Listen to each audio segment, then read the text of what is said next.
doing that, and I'm doing my own thing. So, you know. Good morning. We call this meeting to order. It's 11 o'clock. I thought you had a sticker for that. Oh. First item on the agenda is the consent agenda for the minutes. Dwayne's had kind of a wild week with some family medical stuff. We don't have minutes. I'm going to make a motion that when we get the minutes, that I will then distribute it to all you guys. You can respond back with changes, and then I'm going to ask that you give me permission to sign those minutes with any changes you might have, because we have some things that when we pay them, we need to have the minutes signed to go with the payments and stuff like that. So I think, will that work doing it for you? Yeah, I mean, we've got everything covered payment-wise by resolution, so we're good. Okay. Anyway, that's the plan currently, is that I'll send out to you guys. You see, I've never seen it have much in there that's a problem, and so that's in the back. All right, so we'll move on now to the financial report information. I have done a couple things, but you won't see it really in this packet here. I have added in the discretionary fund, I've added a new category, which is now called property maintenance. And years ago, the State Board of Accounts didn't allow you to have maintenance on anything. Now, since we've gotten into the business where we own some land, we have grass to cut and things like that, repairs to make. So I've added that in the categories, and you'll see when you get to the discretionary, you've got H&H Landscaping, who did our stuff this year, and I did this version. I printed this out before I had done the work on it, so that's been changed. I'm also in the process of changing our budget information. We need to add the discretionary fund, the fund for this on our programs funds, which has the I've lost my mind. Sidewalks, exterior improvements, and key building. That's another one. So those two are new funds this year. So I'll have that into the new budget sheet, and hopefully come first of the year or before then, we'll have that all updated, ready to go. We've already submitted our information to the State Board of Accounts for our totals we may use this year. So we've budgeted the main items that they did not ask for us to break down. We have things like, the various programs and funds and legal fees and that sort of stuff. So that'll be in there, and hopefully hopefully in our January meeting we'll have that broken down. Even though we go to the January meeting, we have just received the December bank statement, so it's really things start to kick off in February is when things start happening there. Draw your attention to the discretionary fund page back where it talks about the interest we have. Right now we're at $156,596.25 in interest we have earned this year that will be rolled over in the discretionary fund. There'll be one more month in December, and it's around $12,000 is the smallest amount, so I would say it's $168,000 will probably be the amount, something around that, what we will be moving into that discretionary fund for 2025.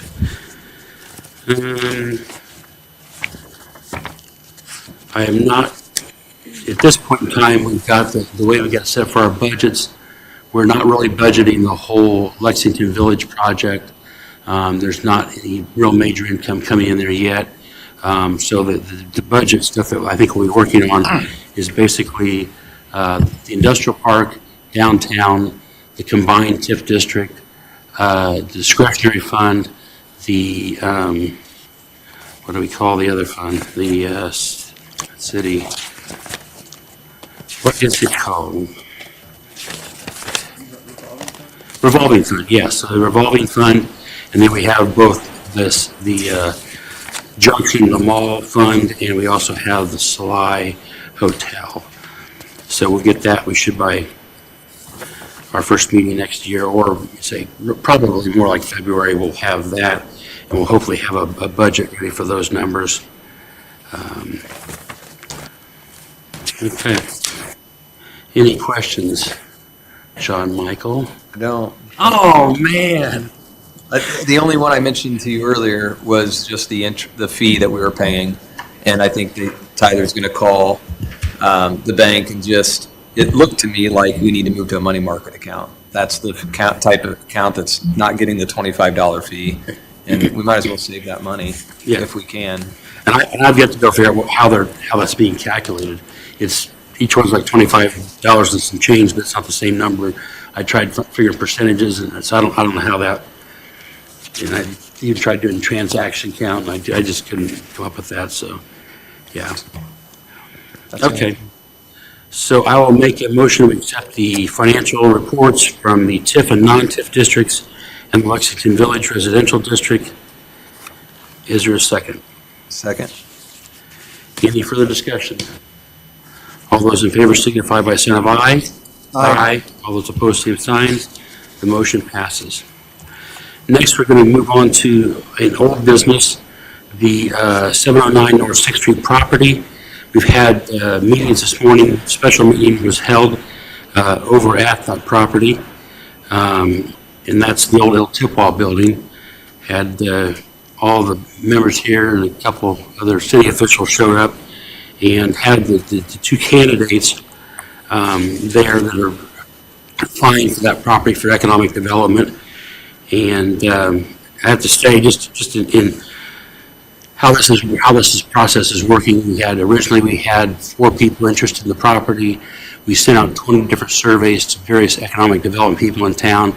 They have a scale and of how to what to vote on for the city. We had a tie with in both of our candidates, which was Princessa Renowance with a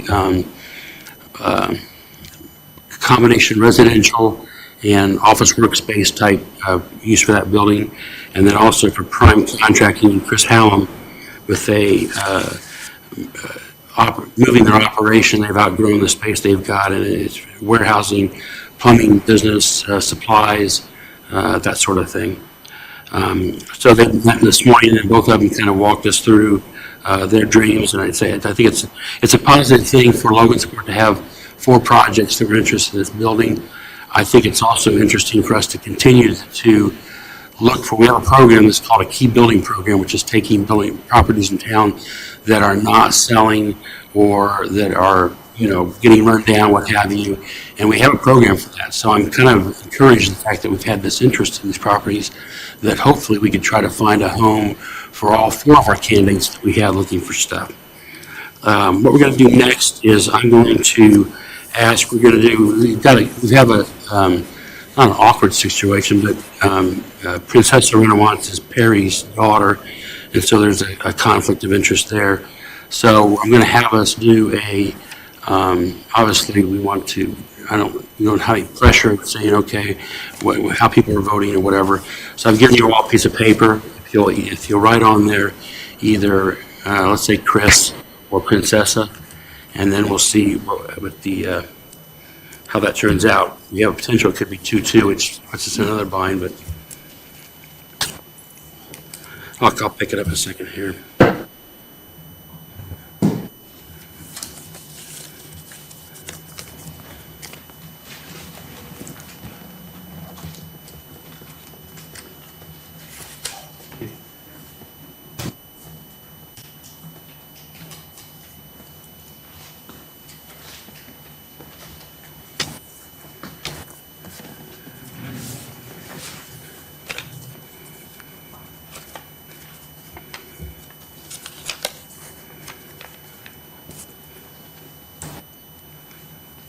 All right.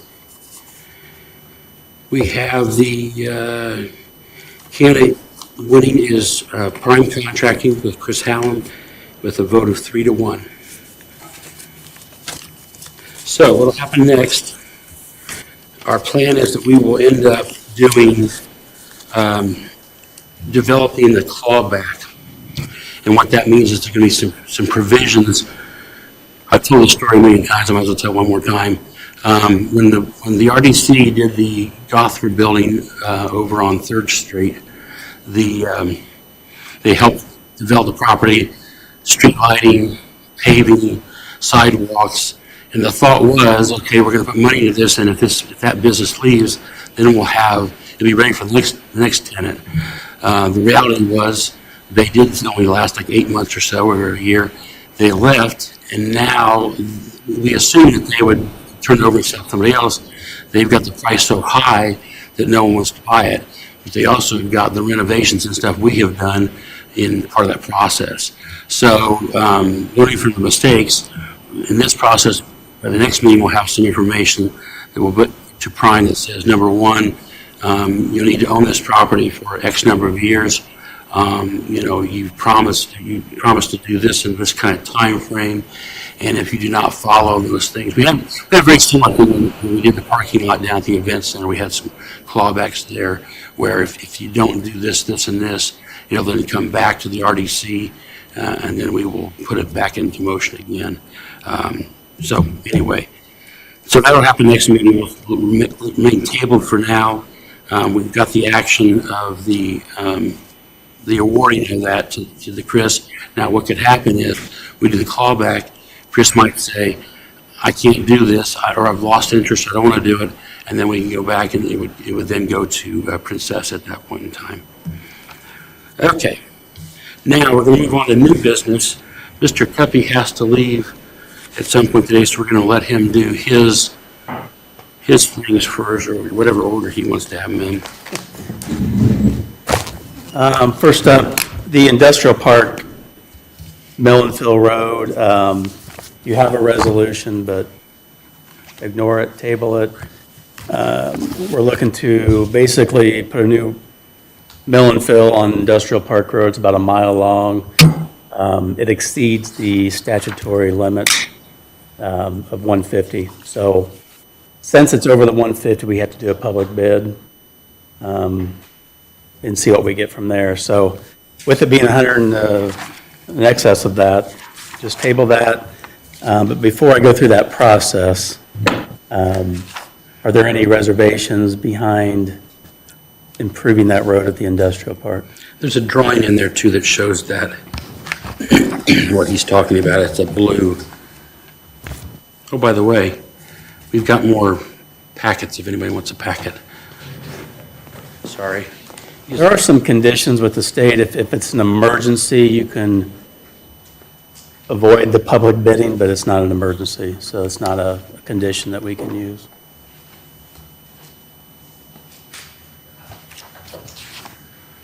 Bill, on Exhibit A, there's the north leg of Cass Industrial Park is also shown, but that's not part of the scope of work, is it? It's option, what you would see option 2 on your proposal, which I am suggesting we do not do it at this time. And it's because of the, it's the conditions better. It's the conditions better and less traveled. I mean, there's not a lot of trucks that go back there compared to the first stretch that I highlighted. The first stretch gets approximately 60 trucks per day, big semi trucks. So eventually that will mess up your road. What goes back to Engel Trucking is not near the size of those type of trucks. And Bill, do we have a feel for if there is a chance for community crossings matching or no? I talked to Dave Morris. It's a rating system. The last one I saw, the engineer study, it's a 1 through 10 scale. They were rated a 6, but I was given a 2018 study. So Dave was going to look for a more recent engineer study and how that all works. So yes, we would obviously want to match it if possible. John, I talked to Tony yesterday. He said on the new asset management plan, evidently it's rated in sections, and part of it is rated 5, part of it is rated 6. And I said, so does it qualify or disqualify? And he said, honestly, they don't. He doesn't really need to look at it. It just has to be part of your asset management plan. And he was kind of tentative about the idea until I told him the RDC can match. And, so, and the next time we apply for that is in the month. Has to be turned in by January 31st. If there'd be any interest in looking into it. So I think the rub is the city can only have so many roads that they will match, because, that's not going to fall on their radar of things to worry about right now. Twofold, the rating's not horrible, and it's not really seen or by residents. But the businesses out there are complaining along that highlighted stretch that I mentioned right there. It's a primary use for TIF funds. It has its own TIF out there. I would just like to do it well before that TIF is retired. So if we can match it, great. But I would like to seek approval next month with the assumption we can't get it matched, so we can move forward if we can't get the match. There's also been some discussion of a spec building, and I think there were 3 different lots there, and I think you can see probably ones that are here. And it makes some sense if we're going to go out there and try to sell a spec building. You don't want to have people coming down a World War II bombed street. So that's something else, just another layer to that whole thing. And I mentioned in the email that the airport is getting ready to do a huge drainage project out there. Of course they are, but it's supposed to be spring of '26. But I'll make sure our agreement is that they fix anything that they mess up. They would have a small section that they would have to cross to get to the green area that you mentioned, the north leg. So they will tear up a piece of the road. We don't like putting new roads in, then they get tore up. But I don't want to wait 2 more years. Okay. Any other comments? So I'm going to make a motion that we table this for now until we know all the details and what's available, but at least it'll be on our radar. Is there a second to table this? Second? Any further discussion? All those in favor of tabling the industrial park, New Mill and Phil Road, say aye. Aye. All those opposed, same sign. Motion passes. It's now tabled. Next one, Mike, I'd like to address is the easement approval at Dykeman Park Golf Okay. Course. A couple months ago, your committee approved the resolution to pay for the land, which is approximately 10 acres. Part of that agreement, well, there was a condition in there that had to be done before they would sell it to yourself, and that was an easement that gives them access to the remaining property they have on the west. With that, it's about a 25-foot wide easement. The exhibit is pretty small, and I think it's pulled up there, but I will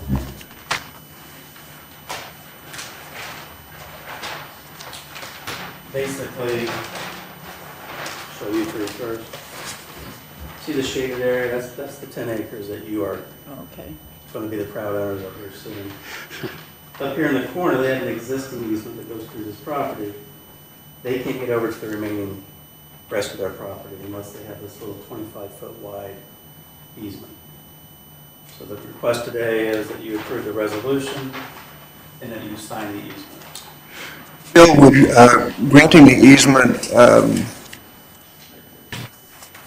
create a need down the road for more expenses associated with this, or? We initially thought, the answer would have been yes. Initially, we thought it was going to be an easement on Ebert's Road, which would have been a different obstacle, but this, no. To me, it's not. Dean Vietti's okay with it. He's going to be operating the driving range. It's just that little tiny section. It's just for agricultural equipment if needed, or residential. I think they mentioned golf carts. No, agricultural or commercial, in the event they were to develop. And I should say something, Bill, I don't want to. No, go ahead. For the practical side of this, so, the property right here, that,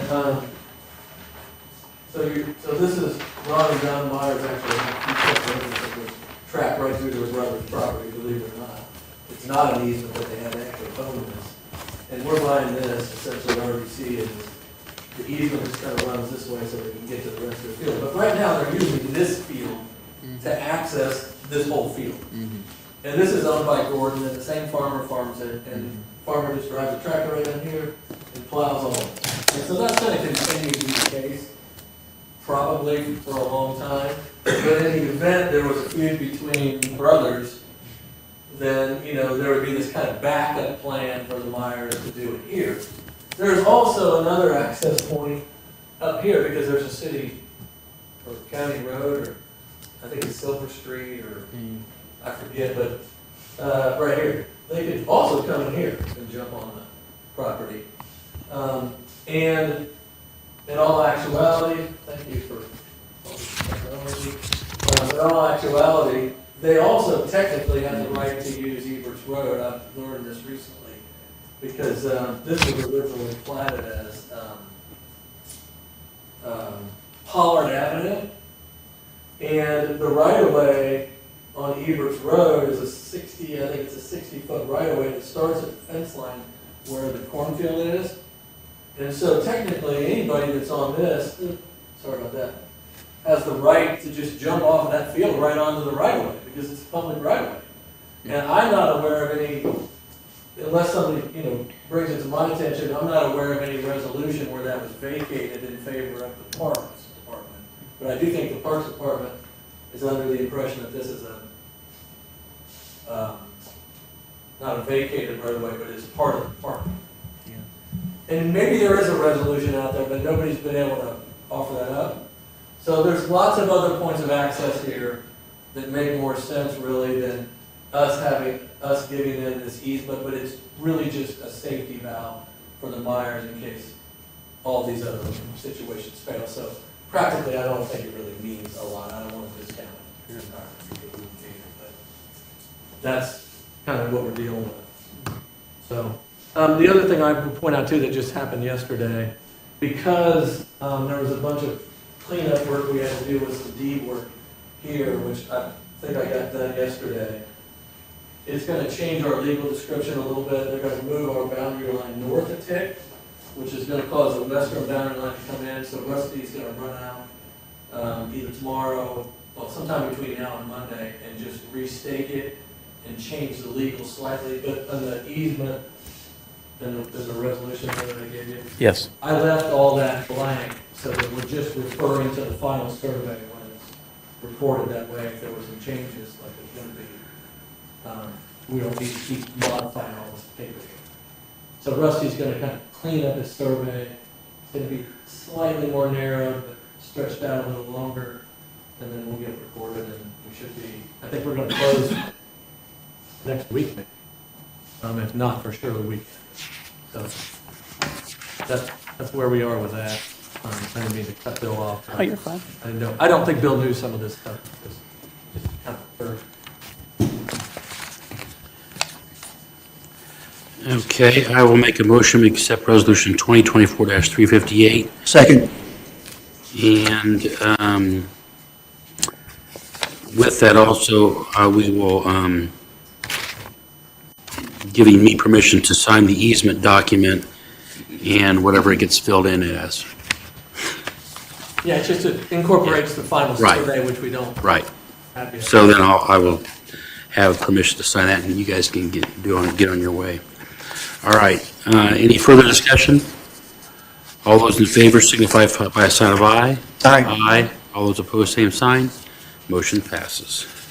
The only other thing on that, excuse me, are the invoices that are hanging out there that Brad sent, but the Board of Works are done for the year. So if there's anybody we need to notify to say, hey, it's going to be a couple weeks, we might, I know Rusty Logan was one of them. I forget all the invoices you sent. It was part of the resolution that you had already approved. I think there's an invoice for Rusty for about $3,800 for the survey work, which he may tack on another $300 or $400 if he has to go back out. He didn't tell me that, but I didn't ask him. And then there's the two appraisals that had to be done. Sheldon Holstinger was one, and Chad Metzger Property and Services was the other. Those were $1,000 apiece. And I advanced those monies out of my personal account. And so I submitted those invoices for consideration, and Rusty's as well. I'm willing to eat the money. I'm not trying to be chivalrous. I'm willing to eat it, but if you consider it, I'd appreciate that, but otherwise. I think we can probably take care of it. I don't remember seeing that email, though. I don't remember seeing that. I sent it to you, yes, there's a forward of the invoices that are yet being out there, but Okay. it's immaterial at this point because Board of Works are done for the year, so you're not going to get Okay. a run through any payment anyway. Yeah, okay. I'll look for that again. Okay. You want to move on to the All Saints property, Bill? Or- Yeah, if you have any questions, basically everything was changed. You remember 3 weeks ago, we talked about the All Saints property purchase agreement, the 2 parking lots there. It ended up being $90,000 offer, and it gave us more time for some geotech work. I think she got that cleaned up yesterday, Yes. so, That document is attached in here, so that, the purchase agreement here is what she's cleaned up.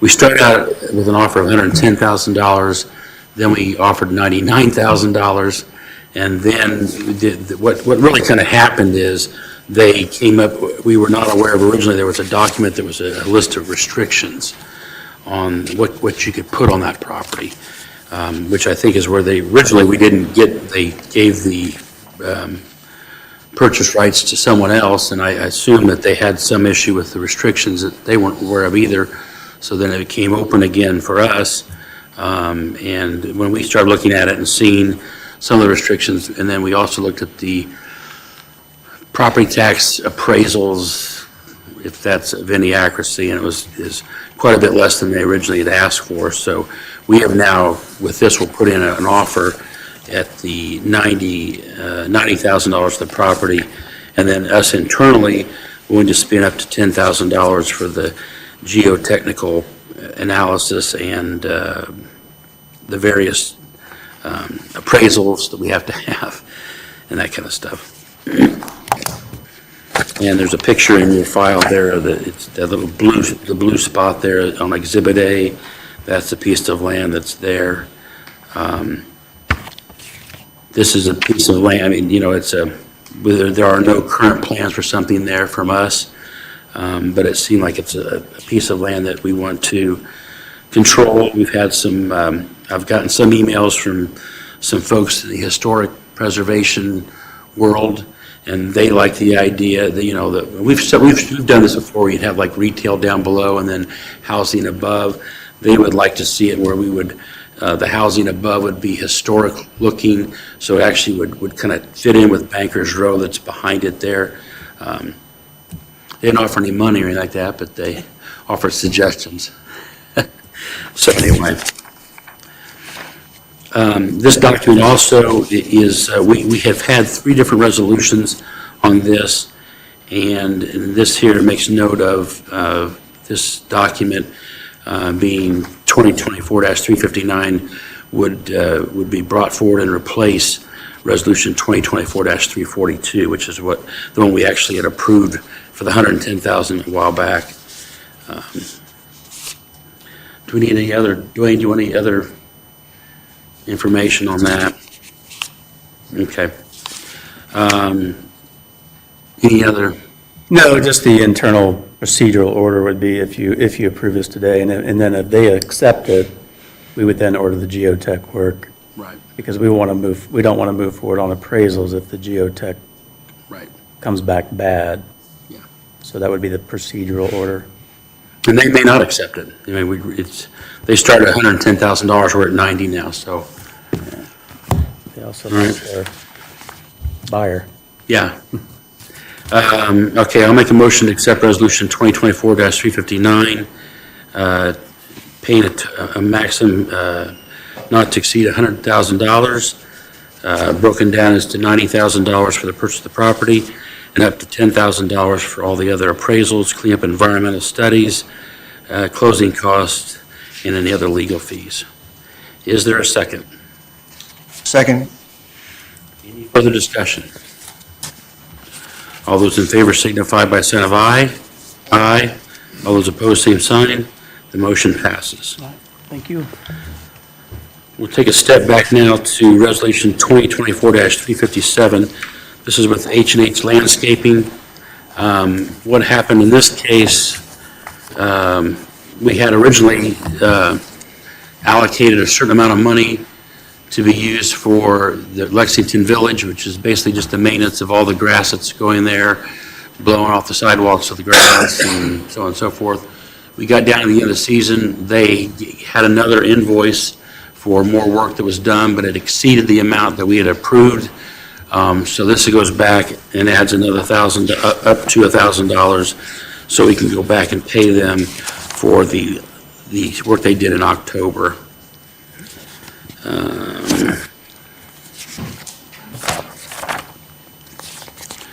So I will make a motion to accept Resolution 2024-357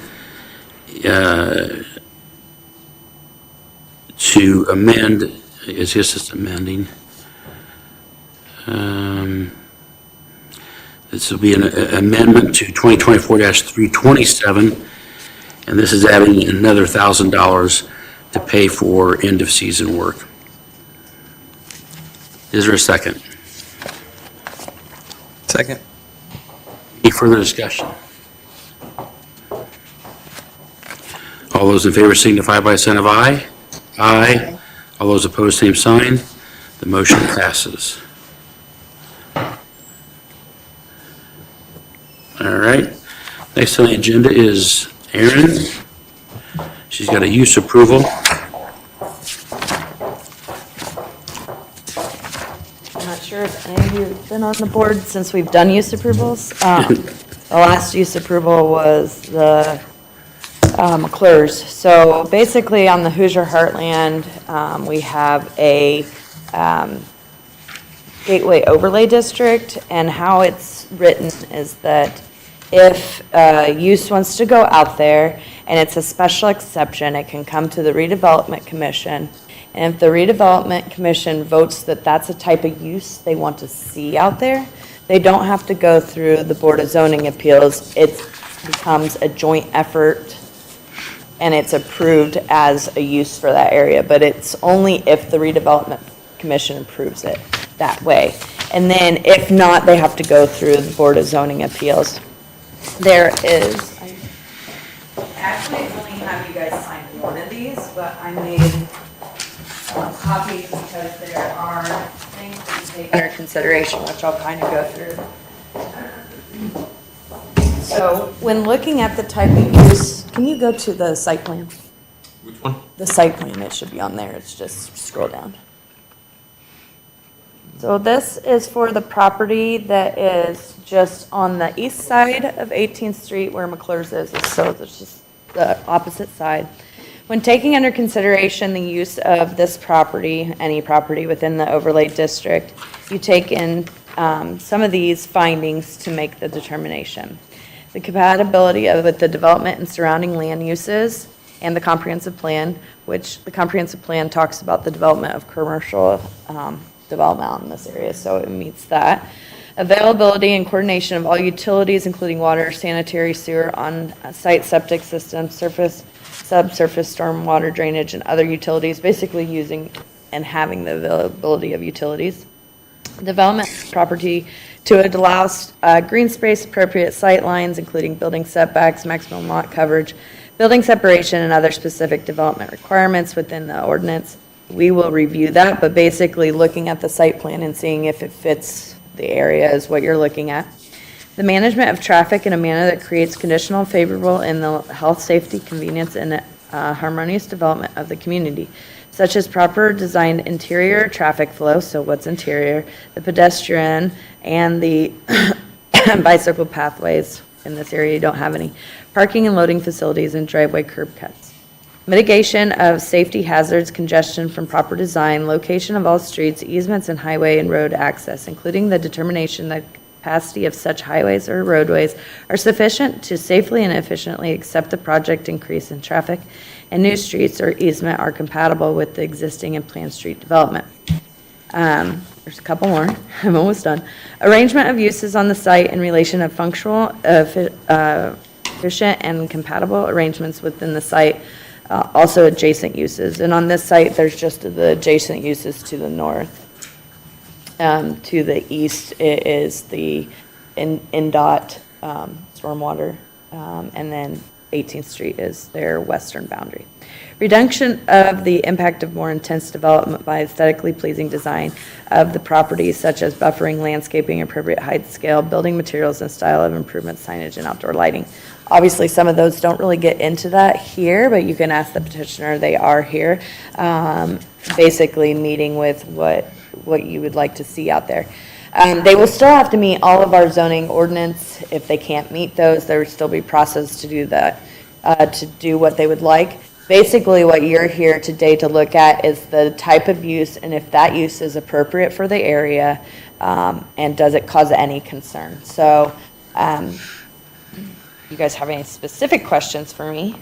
Aaron, my main one probably has to do with number 4, just understanding that intersection and, kind of the accidents that have happened out there to this point. And then if we have additional traffic into and out of that area, that'd be my primary concern. Yeah, so you can put kind of conditions or what have you on this. So you could say, before we approve it or before you pull a permit, we want the traffic study or something like that for that area. You can put some condition of that sort so that we know more defined of what's going to happen. Obviously, that intersection, that's an intersection that we aren't able to regulate. That's going to be NDOT. So any development out there, whether it's this type of use or another, is going to cause more traffic, obviously. As we could see with McClure's, the gas station caused more traffic. That has caused more concerns out there. Most of the traffic, though, issues have been the turning, and it is a no turn. So some of it is on the people of not paying attention, maybe the marketing of it, the information out to the people, what have you, but that most of the concerns have been on the turning when they're turning left onto the highway. So we have mitigated that issue. The problem is people are still doing it, right? I don't actually know that to be the case. So you're telling me the accidents that are happening out Typically, there they've been the turning. typically 50% time, 70%? I would have to go look. That's Yeah. the concern, because what we know, we will have more people trying to turn left because we do this. Even though they're not supposed to, they will, and have the accidents that are happening. Are they because of that, or is it just turning right and people are coming up on them 65 miles an hour and they're getting Right. whatever? So what we could do is we could ask, if you don't want to vote on it today, and get more information, and they are here, so you can also talk to them as well as their typicals. We could pull the traffic report for that intersection so that you guys have that information if you'd like. And we could also ask them to provide a traffic study, if that's something you would like as well.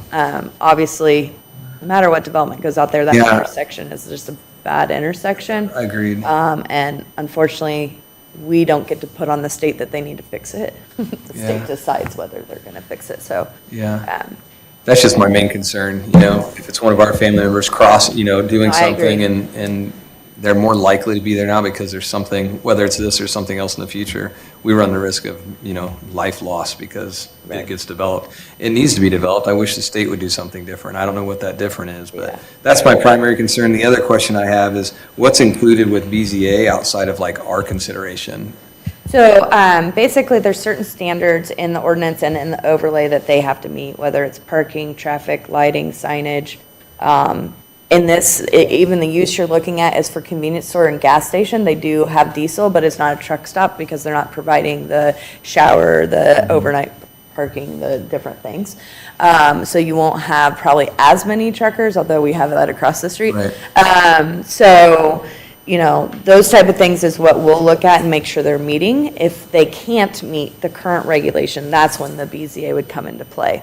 The BZA wouldn't come into play with just the specific use. So if you would not approve this, what they would go through is the BZA, and the BZA would approve the use itself. If you would approve it, the use itself would be allowed, but we would still have to regulate all the other items. So there's nothing being shortcutted, there's no shortcut by going to us necessarily. They'd have to go through the same. Yeah, so if they don't So it's meet a just certain standard, they still have to go through the same process. The Okay. only shortcut is that the use is something we want to see out there or make sense out there. They don't have to go to the BZA. BZA for that. So if BZA had a different opinion, this is a way around that, potentially. Yes. And we just don't look at this every day, so. Right, BZA does more of this, so yeah. that's fine. Okay, thank you. Do you want them to come up here if you guys have any questions for them specifically? I don't have any other questions. Still wondering if this is the right venue for the decision, since especially if it's something that's not that common. This is This is the process. This is the process. So it's the right venue. It's just whether or not you want to vote on it or, I mean, if you vote it down, then it goes through a different process. But this is the process that it comes through for that area.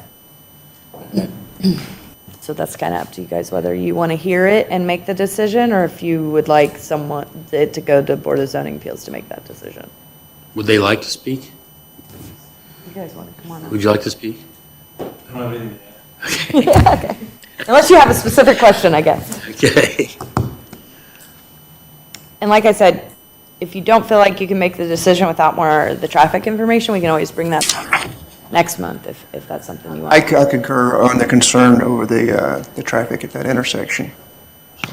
Do you want the information to make a decision? Or do you feel like that, I mean, I guess the one thing is, if that is causing you concerns and you just want to vote it down, that's one thing. Or if that's causing concerns and you want more information, that's a different thing. Would the traffic study be integral to BZA's activity or considerations? They don't typically require it. Typically, they just talk to the petitioner, but you can ask for that. What I was talking about, that would be more on them. What I was talking about is providing the traffic. So the traffic study, when you say traffic study, is typically how their traffic flows, what their average daily traffic is, and those type of things. What I was going to pull is more of the accident report and provide that information for you. Well, my opinion is that we would want the traffic study before making a decision on it, and whether or not we drive this to the zoning people I'll leave that up. I mean, to the other members who have been on this commission longer than I have. I don't know. I mean, whatever you put there, it's going to drive traffic. So to me, I don't know that it necessarily, anything's going to, I mean, you say the state's got it set up the way it's set up. Yeah. I don't see, if they put a restaurant there instead, it's going to have traffic too. So it's almost the case that whole corridor stuff, and there's even been discussion of stuff, I think, further down towards Ivy Tech for other stuff. So, I mean, this isn't going to be the end of stuff being developed there, so I don't. It's the access point of Right. that whole Yeah. area. So no matter what develops, that is the point of. So you're saying whether or not there's a traffic study or not wouldn't really come to have a bearing? It's going to end up being there. And I don't know whether over time people will handle it, but I'm trying to think where that access road that goes to Kokomo, if there's any, I don't know if the state could do anywhere that they would. Main Street? Yeah, well, I guess it's an off ramp or something. There's another thing There's been discussions about that intersection, but the intersection really comes down to probably their next thing is to close the intersection and do a J-turn or something like that, which affects engineering aggregates and the properties on the south side accessing. But we don't get to determine that. That's going to be totally the state. They usually have to wait until there's so many accidents. to actually consider it an unsafe intersection to start doing that research. Anyway. Well, it's hard to say it's not an appropriate use when there's almost an identical facility across the street, so. I agree. It's just concerning. I do agree that nothing's going to help if the state doesn't going to want to do something different. So if we want it to be developed, we approve this use is as good as any other use, I imagine. So I'm not opposed to it. I just Put it on the record that traffic area is concerning. it's concerning, Yeah. and people are dying. Yeah. Right. So the likelihood of that happening more is more likely. Correct. If there's an incident at that intersection, it's usually a bad one. Right. Yeah. Well, and could you scroll down a little bit? Not that it helps that intersection. Nope, sorry, other way. It doesn't help that intersection, but what they're proposing is to use the existing drive.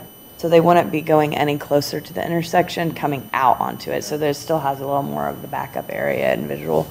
But you're right, that intersection is going to be a problem, period. Maybe more lights, more activity, maybe something more there would change the incidence of accidents in the future. I don't know. I don't know what that'll look like. And I don't know if they're in the evenings or if those accidents are typically daytime. I don't know that stuff. So I don't know. I'm not necessarily opposed to it, just there is a concern. But I don't know, there's nothing to be done necessarily, other than not ever let it become anything. To develop out there, right. Which I think we want that. We want that developed. It's just, I wish there was a better setup maybe. But I'm not opposed to it. And if we think this is as good a pathway to get to the next step, I'm not opposed to it.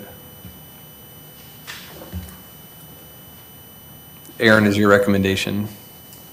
I'm kind of with you guys, is that, yes, traffic is definitely a concern there, but if we want any development out there, we're going to have to approve development, right? Which is going to cause that traffic to be more of a concern. I think it's just maybe even getting with the mayor's office and the council and just voicing more of our concerns, and being the squeaky wheel at the state is the only way that we're going to be able to keep going on that. But does that really change what we want to see developed out there? I mean, is this the highest and best use of that? I mean, or has there been any other interest There's not been any other interest. There has been interest in the past before this property owner of a gas station there. Typical for interchanges at an intersection to be gas stations. Yeah. So it's not untypical to see this, or a fast food chain or something like that. So both of those where there's going to be high amount of vehicles are the type of uses that you'll see at an intersection like this. It's not typically your retail or office park or anything like that. It's going to be your fast food or gas station type of thing at an intersection. And that comprehensive plan that it talks about, that's what These types of uses are what they show as being done in that area. Okay. I think it's hard just because we know the traffic issue at that intersection.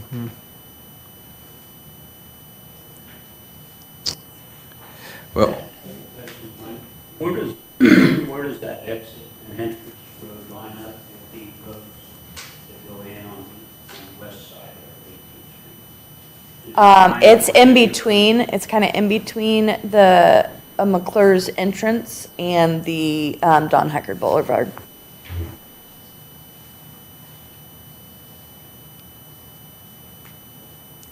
Because I think McClure's entrance kind of comes in here.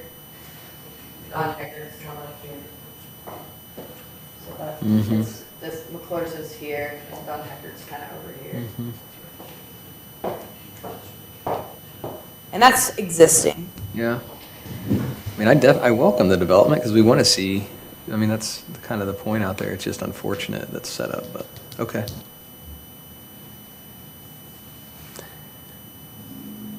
Does anybody want to make a motion?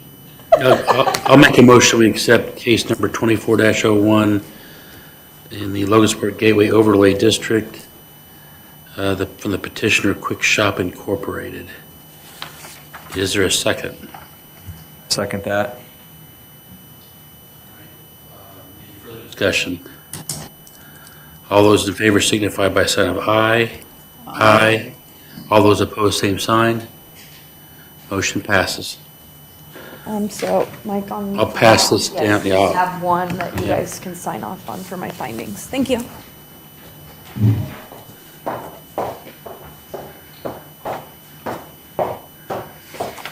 So I'll pass this down, you can all sign that. All right. Any other, next is any other local updates? Aaron, you got anything? Bill's gone, I can't think of anything that's new. Well, I Jacob's wouldn't, gonna take my spot. Come on up. well, it's hot off the presses. I just saw it today. I think maybe the news came out yesterday, but it does, factor into one of the former properties that the Redevelopment Commission owns with the Community Foundation that did get their Lilly Endowment grant. wow. And so, yeah, I got posted to Facebook about 20 minutes ago while you're in your meeting. So What's that's the- a really exciting thing for the community. Yeah, what amount was that? Because was it the whole deal? $5 million. Wow, congratulations. So, That's a yeah. huge deal. Share that for the room. Wow, that's exciting. Thank you for sharing that. Holy smokes. Square on that. So it's surprising. That's that exciting. Isn't it? Exciting. And then I guess since Bill's not here, usually he gets asked about Five Below, Marshalls, and that they are still on track. Five Below is still on track to happen fairly soon. I think it was supposed to be done by November 15th. They got an extension, and so that's going to happen fairly quickly here. I think they would like to have been here a little closer to before Christmas, but so that's happening there. The other two properties, the Ollie's and Marshalls, I think he said they're supposed to be ready in January. Looking at the shell that I see, that's going to be a all-night, day and night project. But you know, I could be surprised because they do have some clawbacks on those if they don't get done in time. Anybody got, okay, we'll move on. Any public comments? Anybody want to make a public comment? No? All right, board member comments. Perry? John Michael? Nope, thank you. Happy, Merry Christmas. I have Yeah. nothing Happy either. holidays. happy holidays, All everyone. right, I don't have anything either. Our next meeting will be January 22nd, Wednesday, back on Wednesday. Happy holidays to everybody, and appreciate the process we went through with the building. And I say I really am serious. The fact that having 4 different people look at that LTIP building makes me think we need to continue to look at that key building program and seeing what else we can do to help people make their dreams come true. All right, the meeting's adjourned. Thank you, folks. What's this? This is for the use of that quick Okay. shop.